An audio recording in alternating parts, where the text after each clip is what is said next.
had his wife on his show for many months. He was trying to convince everyone that she's great on the show and that everything's going great and the relationship's amazing and she's so funny. And then she announces that she left the show. And then a month after that, he announces that they're getting a divorce.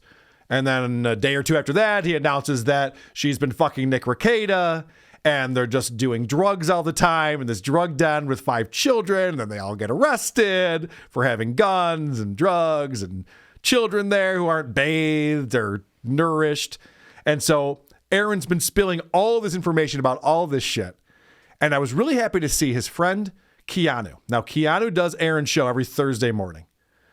And Keanu was on Simcast with Chrissie Mayer and Missy B, all friends of WATP, Keanu, Chrissie, Missy B. There's another woman there too, but she never talks in any of these clips. So we'll pretend it's just those 3 having this conversation. And so Chrissie saw Missy B on this show talking about Aaron and trying to break down personality disorders and things like that. So she brings this up. And I love the insights because normally women's opinions on podcasts, I don't technically agree with. Okay. But they do have insights when it comes to a guy getting cucked. So women are going to look at this situation where Aaron Imholte lost his wife to another couple because the other couple was fucking her and she decided to go with them and do drugs and get fucked by them rather than be with him. And women see that and they go, oh, that's pathetic. And Chrissy, since she stayed with them and she actually ran away before doing a show a while back, so she's seen the dynamic for real. So she's got that insight too. Yeah, she introduced the Imholtz to the Reketas. Chrissie did. She connected those two. And also Keanu and Gino have gone to visit the Imholtz in Minnesota before. So they all have personal relationships to some degree. Right. So they know this shit better than anyone else does. So I was very excited to see them to start to talk about this and some of the insights they had, starting with Chrissie's insight. They literally swapped wives. And it wasn't like like they planned that. No. Like they were like, my guess is that Nick was attracted to April and then Aaron was probably like, and I don't know anything about like how it went down, but I think it started with Nick and April, and then because she would go over there and like hunt on their land, do hunting, right? And then hunting for cock. Aaron was like, "Hey, well, I guess I like Kayla. Seems pretty cool." All right, so already I'm loving this insight because they're going. Obviously, Nick, who's the big swinging dick in this, he has the most viewers. He's the millionaire. He got together with the Imholtz and went, oh, I think I want to fuck that guy's wife. And so they would invite her over because Aaron's not a hunter, but April is. So she would go over there for the weekends to go hunting on their acres and acres of land. And I'm guessing other things too were going on. Yeah, other grown-up things. Yeah, other adult things that adults do. And Chrissie Mayer is just like, yeah, I mean, obviously. That's what was going on before Aaron. Did she introduce them just for content? Maybe. Because it worked. She created the Dabbleverse. Yeah, she knows a thing or two about creating content. So got to give her that. All right, so this is what Keanu says next is I stopped me in my tracks and I went, oh, I'm definitely playing this on the next WATP. So no, I think it's even more sinister and bizarre than that. I think, and just as they're my friends, and Aaron wouldn't shit on me for saying this, I think he's a doofus and went, I think that the three, maybe Aaron, excuse me, I get them confused. Nick, Kayla, and April probably had maybe the idea a little bit before Aaron was in on it. And then, of course, yes. And then Kayla go and, entice Aaron because he's like, well, yeah, I'm cool too. Somebody likes me. It was sort of a distraction. That's just my opinion. That's my favorite opinion you've ever had, Keanu. I love it. I love your insight right there. My thought is that that Aaron guy who was getting cucked, kind of a doofus. Didn't know what was going on. Didn't realize that they were just stealing his wife from him right in front of his face. which is a very funny observation. Oh, you're going hunting And she again. knows he's a Cool. cuck because she literally just said, yes, he's my friend, and he wouldn't mind me saying this, but he's a cuck and a doofus. And Yeah. he's like, oh, you're right. It's like, Yeah, that's incredible. Like I said, she's his co-host once a week, and she's going, "Oh yeah, he definitely had no idea what was going on because he's a doofus. He doesn't know what the fuck's up." So this is even more about how he's a doofus, which is hilarious. Yeah, because he's blinded by the goal and being a doofus and whatever. You know, I mean, I'm his friend, and I'm saying that. You know, And I April think would say the same thing probably. So I think it's easier for a girl to be seduced by a couple than a man to be seduced by a couple or like Right. So again, I love this because Aaron didn't recognize he was neglecting April, treating her like shit, exposing her to like all these mean internet trolls and chat rooms and things like that. And so he doesn't realize that she's like looking for something else. And she's like, oh, these guys are cool. Nick Ricada's cool. Kayla's cool. I'll hang out with them. And Aaron's just like, I got to make my $350 this morning. That's the only thing he's worried about. Like Keanu just said, he's blinded by the goal in order to get his money and was not paying attention. So they talk about, and this is the story, and we haven't talked about the salacious details because I don't care about that stuff as much, but this is an important thing for this clip I want to play you. Because Aaron, when he was on Kino Casino, told everything that happened. And the way that this whole wife swapping thing started is they're sitting and watching a movie. And Django Unchained, by the way. Very, very sexy movie. Yeah. So the four of them, the two couples it's are sitting got their watching. favorite word in it a whole bunch. Yes. The four of them are sitting and watching a movie. And during this sexy time movie, Kayla, Nick's wife, and April, Aaron's wife, start making out. And so then the two guys come over and whatever. They start making out. They're like, oh. So I just love this observation about that. And if you hear him tell that first story of the girls started making out and they put on Aaron's favorite movie, of course, Inglorious Cars. Bastards. Oh, you know, What's a real sexy movie? Glorious bastards where they are scalping people. No, it was. It's even worse. It's they're both great movies. It's the slave one, Tarantino. I forget. Whatever it's called. Django Unchained. The girls all of a sudden start making out as if maybe it was sort of a plan, and then They were unchained. yeah, it's just my opinion. But then April was really excited about it. He was like, I don't know if I liked that, or so he's a doofus. Not a narcissist, he's a doofus. I don't think he really saw all of that. But. He probably did not think he would lose. He didn't imagine a scenario in which he could lose his wife. That was a Lisa Boswell type summation. Yes, that was perfect. Because I love that she recognizes, she just heard Aaron tell the story, and she recognizes like, oh, that's not the first time. They don't just start making out during this movie in front of you guys as like a first time thing. So she had already been like the third wheel in that tricycle. It's like, racism's boring. Let's make out. Like, that's not what's happening there. Yeah. I mean, the N-words are fun, but what else can we do while we're watching this? So then a super chat comes up asking if, because like I said, Keanu, who's engaged to Gino Bisconti, are friends with the Imholtz, and they've gone to Minnesota and hung out. They went to a football game together, whatever. So the super chat comes up. Do you think you guys are being groomed by the Imholtz? And this tickles Keanu. Bob, Gable, Keanu, do you think you and Gino were being groomed? By whom? I don't know. Yeah, by who? By Didn't Aaron say he fell in love with Kayla? By that doofus? Maybe he did. She couldn't fathom who that was. Sure. Yeah, she's like, what are you talking didn't. about? Right, exactly. But me and Gino, try grooming either of us. Are you fucking kidding? You guys are too stubborn to be groomed. You're very not groomable. Are you fucking serious? Absolutely not. We'd call, they'd be like, something is amiss here. And there's 5 children. I don't know what's happening. We need to, yeah, absolutely not. Gino, let alone me, be fucking groomed? Absolutely not. Translation, you think I'm getting groomed by a dork? That's very insulting. You can't groom the autistic. You know what I mean? Well, there's that too. They Maybe see you right through can. that shit. All right. So then Aaron gets notified they're talking about him on this show. Okay. So then he super chats the show. Still though, got messages from Tattletales saying Chrissie was trashing me.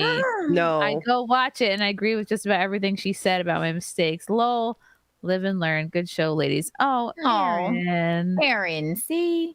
Look at Don't you. hate me, Aaron. I hope you don't think I was trashing you. 6.5 hours later. I heard everyone was talking shit about me. No, it's not just us, it's the whole internet.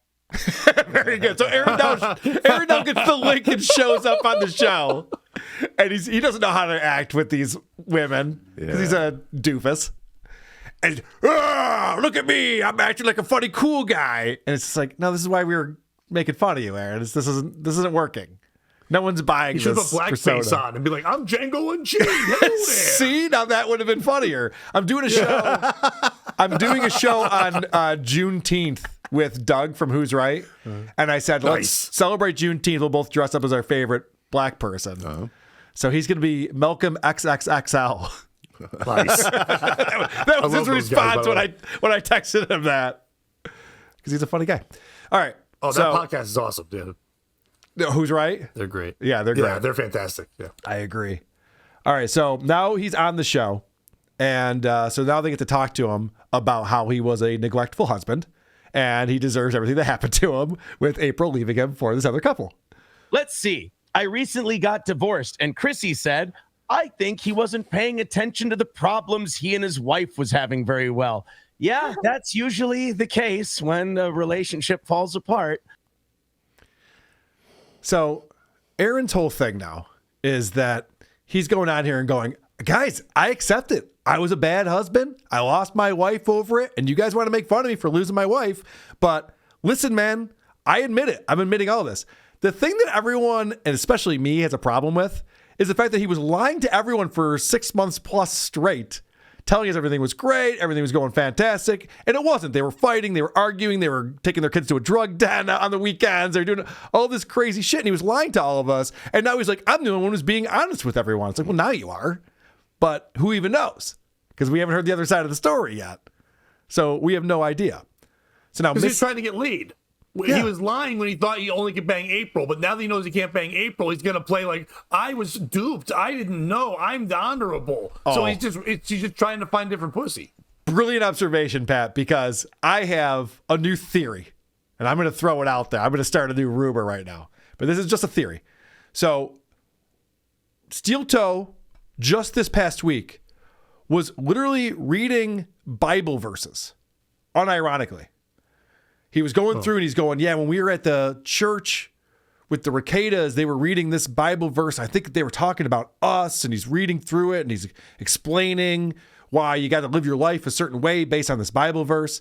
And I'm like, well, this is so fucking weird. This is not the shock jock Aaron Imholte that I used to know. Thou shalt fuck my neighbor's wife. It doesn't say that.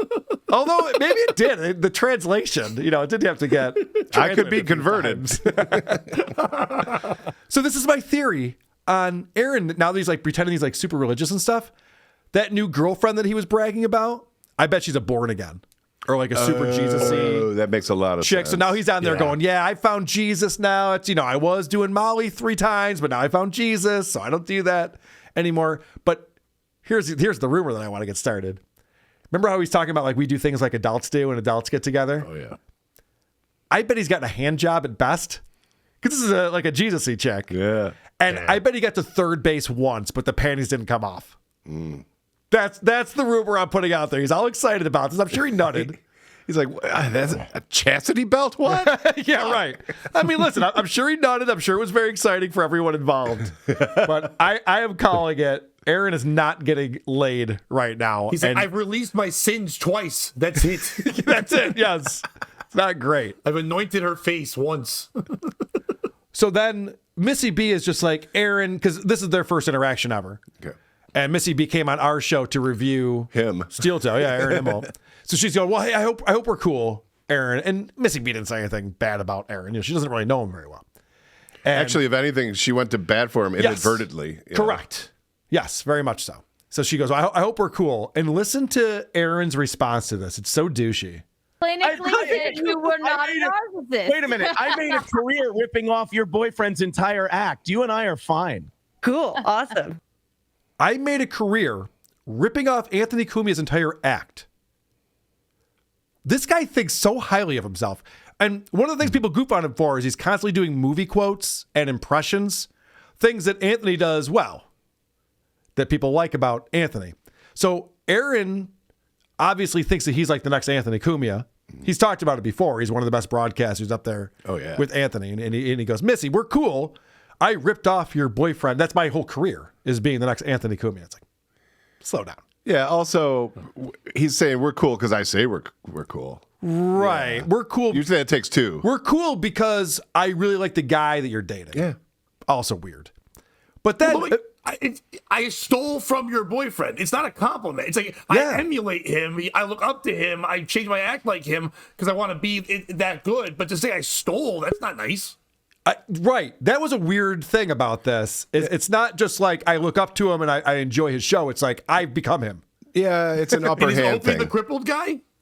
Yes, Opie is Johnny Crutches. He's trying to recreate Opie and Anthony. That's funny. The crippled guy.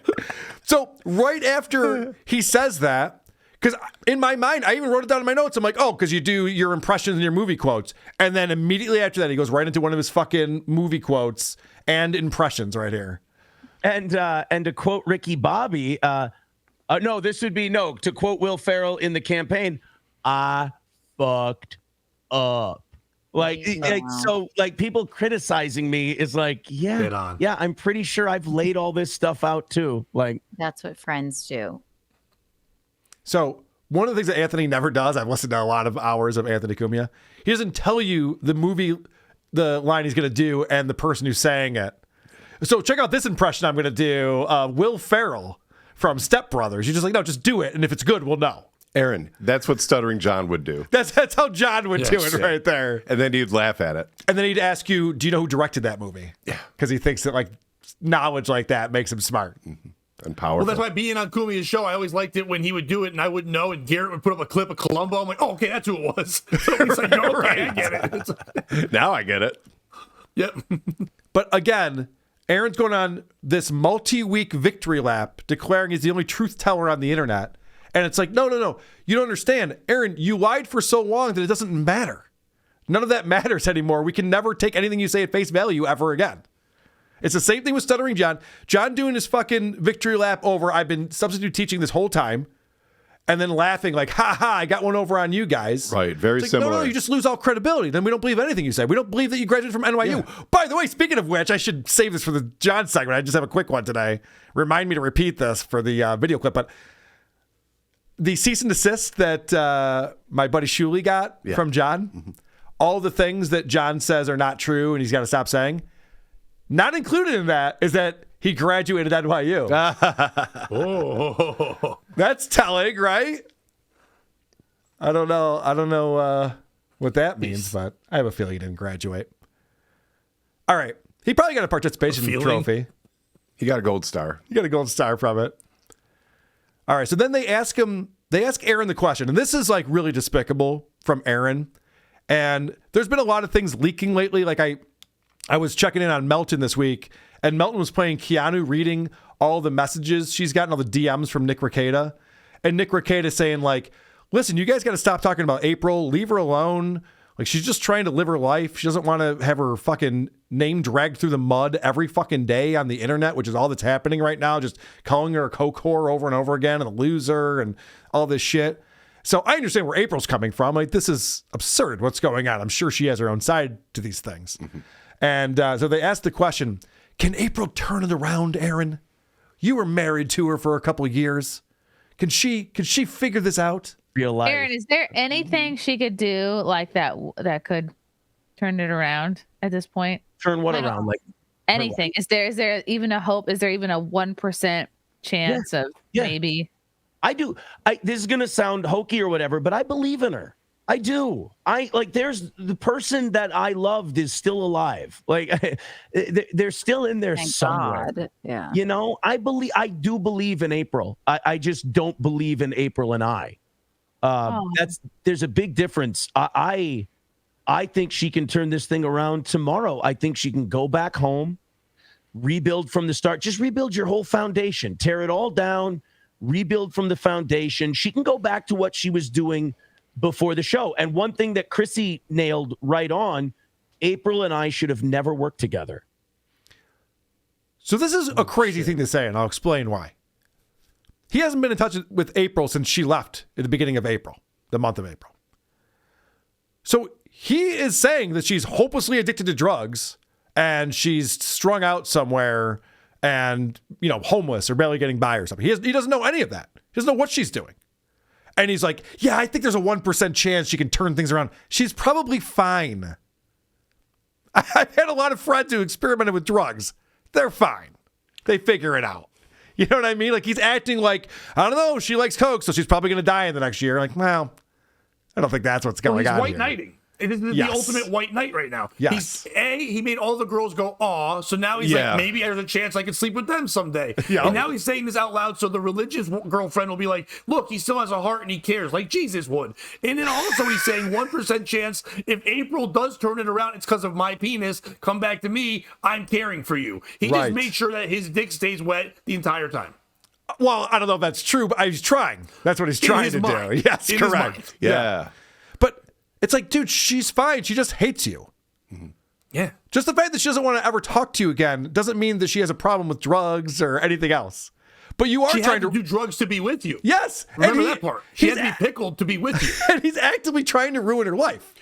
Yeah. See, whenever he talks about himself, he uses very vague, broad terms like, I fucked up. Yeah, right. He never gets any more detailed about how. Should I have been a better father? Yeah. Yes, I should have been a better father. Like, When it comes to details about them, he's got them all.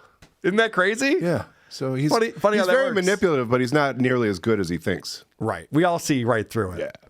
But I just find that so despicable, the fact that he's acting like April, I mean, maybe there's a hope for her, possibly. She's going to be fine. Stop dragging your fucking name through the mud every day. You're the one ruining your life. You're ruining your life more than April's ruining her life by airing all of this shit. And if we hit our goal, we can get her off the street. So we got to hit that goal. Yeah, right. So this is my favorite clip from this because the girls let Aaron know how he comes off. Oh, good. Yeah. I will say this. Missy and Keanu, how dare the two of you say that when I try to be a tough guy, I look like a douche? That You do. I told you 100 times. You were trying to be the cool guy. You look like a douche. It's okay, though. Oh, you We know all what? have douchey moments. Forgive me as my life was in shambles trying to figure out how I wanted to present myself. yeah. Also, Aaron, you know I love you. it's hard. It is hard to go through this. So I just love that they're just like, yeah, you look like a douche when you try to be tough guy, Aaron. You got to stop doing that. And coming from me or Patrick Melton, that doesn't mean anything. Coming from these women, it's like, oh, that's going to sting. Yeah, That's your gotta hurt. life is in shambles and you're on the air constantly talking about it. Your life's not in shambles. If you're in shambles, you take a break from the show and you figure shit out. You Right. run away. You lost your wife. You might lose your kids. Everything's down in the toilet. Even the couple fans that like you are turning. Patrick Melton gets more views about your show than you get about your show. Take a break. Come back and be like, I tried to help April for a while. Build that thing up. Even if you didn't, I couldn't save her, whatever, but I needed time off. Then you're a good guy. It's fake, dude. It's all like you were saying at the very beginning. This feels staged. I believe they broke up, but all this shit is to get more views and likes. Yes. Yes, correct. Right now, all he's worried about is he has more numbers. He says this on his show, too. He's like, yeah, we got more numbers. Everything's up. Everything's going up. It's just like, yeah, but it's because you're spilling all this dirt on Nick Rekieta and April. People are interested in what you have to say, but you haven't hung out with those people in months. So you're running out of shit. Like, you better hope that April responds to your text messages and DMs, because if you can't read those and expose those on the air, what are you going to do? Yeah, you can't And talk he gets to about be a it. misfit toy over on Brennan's show now because that's where they all go when they're broken and he fixes them a little bit. He does not fix anything. No, but they get Quite more the views from the other animals that watch him. They like that Brennan breaks things. That's where they go to die, really. Yeah, that's funny. That's very funny. All right. I just want to say I love that last clip that you played because I think he's like, oh, I'm going to go set them straight. I'm going to, drop in on their show. And we know how sensitive he is. All of them telling him that at once, that's going to hurt for a long time. Oh, yeah. He's going to process that. It's going to take some time to process. They didn't laugh.